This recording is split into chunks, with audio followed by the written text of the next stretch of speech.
Assalamualaikum warahmatullahi wabarakatuh. Alhamdulillahirabbil alamin. Allahumma shalli ala sayyidina Muhammadin wa ala alihi washabbihi ajmain. Bagaimana kabar kalian hari ini? Semoga dalam keadaan sehat walafiat dan tentunya tetap semangat. Baik. Pada pertemuan pertama pelajaran fikih kali ini kita akan belajar tentang sesuatu yang sangat penting untuk kesehatan kita, baik sehat lahir maupun batin, yaitu tentang bersuci. Dalam bahasa Arab disebut toharoh. Untuk itu mari kita kaji bersama-sama, kita pelajari bersama-sama pelajaran tentang toharoh atau bersuci.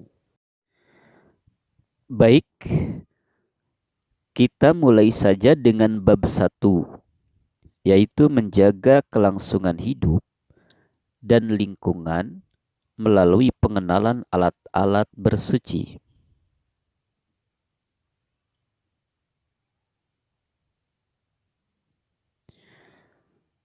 Bersuci atau taharah. Dalam pengertiannya, menurut arti bahasa, bermakna bersih dan suci dari segala jenis kotoran, baik berupa kotoran tampak mata seperti kencing dan lainnya, maupun yang tidak tampak mata, sebagaimana maksiat dengan berbagai bentuknya. Sedangkan arti dalam istilah fikih, toharoh memiliki arti bersih dan suci dari najis dan hadas. Perbedaan bersuci dan membersihkan. Dilihat dari unsur-unsurnya, poin pertama menyertakan niat. Kalau bersuci, ia menyertakan niat, sedangkan membersihkan diri secara umum tidak. Dari poin kedua bertujuan untuk membersihkan, bersuci dan membersihkan diri sama-sama bertujuan untuk membersihkan. Dari unsur yang ketiga, poinnya tata cara diatur oleh syariat Islam melalui ketentuan fikih. Kalau bersuci ia diatur oleh syariat Islam, sedangkan membersihkan diri itu tidak secara umum.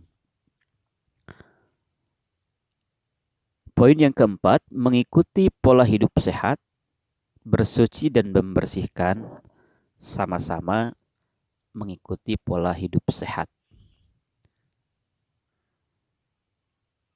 Dasar hukum bersuci. Dalam Al-Quran, Allah Subhanahu wa Ta'ala berfirman, A'udzu billahi minasyaitonir rajim. Innallaha yuhibbut tawwabina wa yuhibbul mutatahhirin. Yang artinya, sesungguhnya Allah menyukai orang-orang yang bertaubat dan mencintai orang-orang yang mensucikan diri. Quran Surat Al-Baqarah ayat 222. Kemudian di ayat selanjutnya Allah berfirman, Fihi rijalu yuhibbuna ayyatatahharu wallahu yuhibbul mutahhirin. Yang artinya, di dalamnya terdapat orang-orang yang ingin membersihkan diri. Allah mencintai orang-orang yang bersih. Quran Surat At-Taubah ayat 108. Kedudukan air dalam bersuci. 1.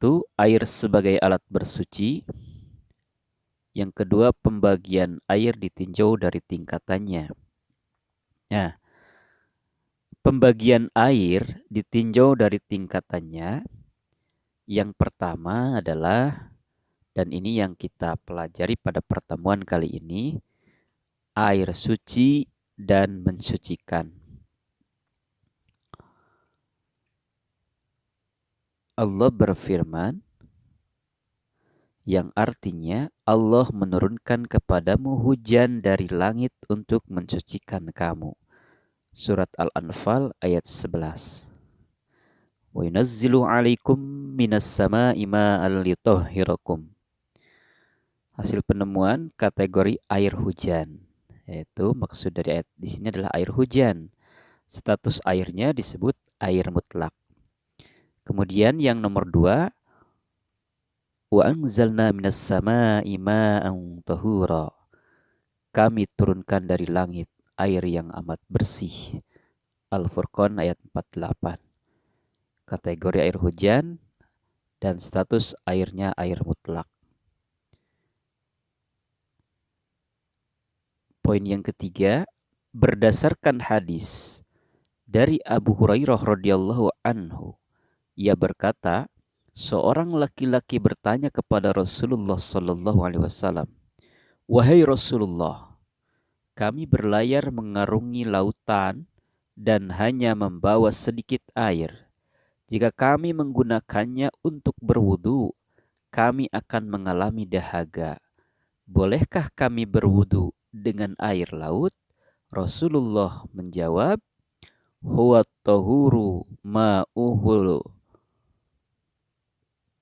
al-hilu maitatuhu." Artinya, air laut itu suci dan bangkai yang terdapat di dalamnya halal dimakan. Hadis riwayat Bukhari, Muslim, Abu Daud, Tirmizi, dan Nasa'i. Di dalam hadis di sini yang dimaksud dengannya adalah air laut dan statusnya termasuk air mutlak. Poin yang keempat, masih hadis, aro'aitum law an nahwa bibabi ahadikum nahra. Aro'aitum law an nahara bibabi ahadikum yagtasilu fihi kulla yaumi khamsan. Ma taqulu zalika ibaqi min darati. Yang artinya, bagaimana pendapat kalian seandainya di depan pintu masuk salah seorang di antara kalian ada sungai, kemudian ia mandi di sungai itu 5 kali dalam sehari, apakah masih ada kotoran yang melekat di badannya? Hadis riwayat Bukhari, Muslim, dan Ahmad. Ini yang dimaksud dengan hadis ini adalah air sungai dan status airnya termasuk air mutlak. Poin yang kelima,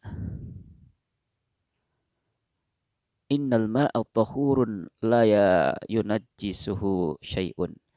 Yang artinya sesungguhnya air sumur itu bid'ah. Air sumur adalah suci, tidak dapat dinajiskan oleh suatu apapun. Hadis riwayat Ahmad, Abu Daud, Tirmizi, dan Nasa'i. Di sini air sumur statusnya air mutlak juga. Kemudian dalam poin yang keenam, berdasarkan hadis dari Abu Hurairah radhiyallahu anhu, ia berkata ketika Rasulullah sallallahu alaihi wasallam takbir dalam salat, beliau terdiam sesaat sebelum membaca surat Al-Fatihah.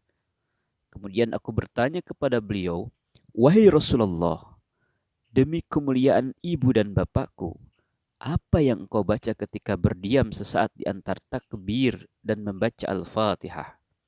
Rasulullah menjawab, "Aku membaca Allahumma ba'id baiti wa baina khatayaya kama ba'adta bainal masyriqi wal maghrib.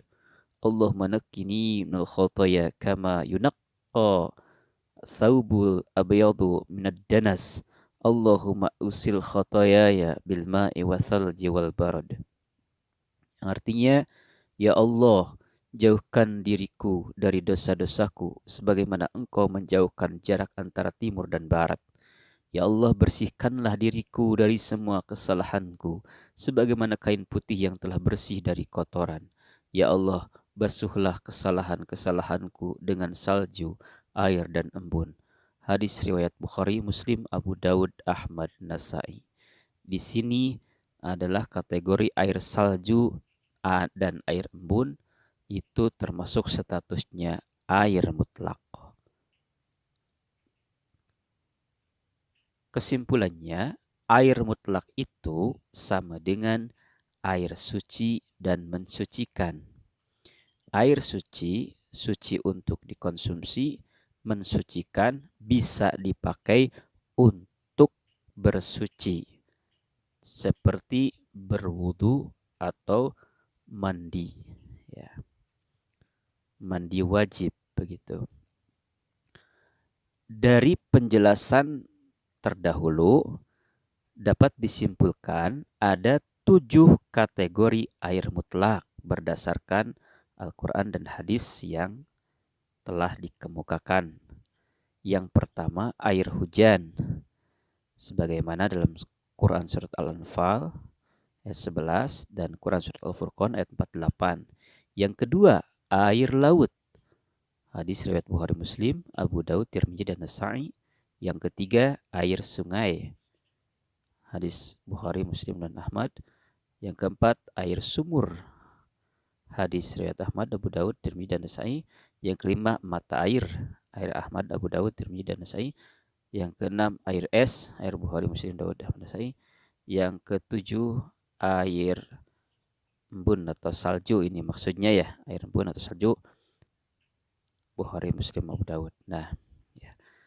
Oke, sampai di sini saja pelajaran fikih untuk bab pertama, pertemuan pertama. Nanti kita lanjutkan di pertemuan berikutnya. Semoga dapat dipahami. Selamat belajar, tetap semangat. Wassalamualaikum warahmatullahi wabarakatuh.